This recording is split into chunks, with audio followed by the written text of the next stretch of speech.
আন্তর্জাতিক দুর্যোগ ঝুঁকি হ্রাস দিবস 2025 উপলক্ষে আগরতলার পশ্চিম জেলার উদ্যোগে জেলা শাসকের কার্যালয়ের সামনে থেকে শুরু হয় এই মিছিলটি আগরতলা শহরের বিভিন্ন রাস্তা পরিক্রমা করে পুনরায় পশ্চিম ত্রিপুরা জেলার জেলা শাসকের কার্যালয়ের সামনে গিয়ে শেষ হয়। মূলত সাধারণ মানুষকে সচেতন করার লক্ষ্যে এই মিছিলের আয়োজন করা হয়। উপস্থিত ছিলেন পশ্চিম ত্রিপুরা জেলার জেলা শাসক ডক্টর বিশাল কুমার ও পশ্চিম ত্রিপুরা জেলার অতিরিক্ত জেলা শাসক অরূপ দেব সহ অন্যান্যরা। পশ্চিম ত্রিপুরা জেলার জেলা শাসক ডক্টর বিশাল কুমার জানান, সাধারণ মানুষকে সচেতন করার লক্ষ্যে এই দিনের মিছিলের আয়োজন করা হয়েছে।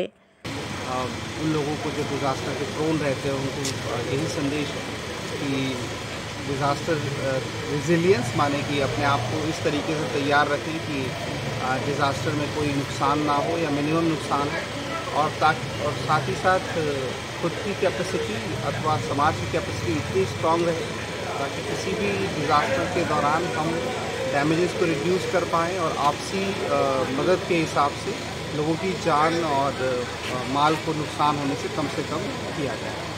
मैं उम्मीद करता हूँ कि आने वाले एक सप्ताह तक ये पूरा प्रोग्राम चलेगा। ब्यूरो रिपोर्ट, खबर त्रिपुरा।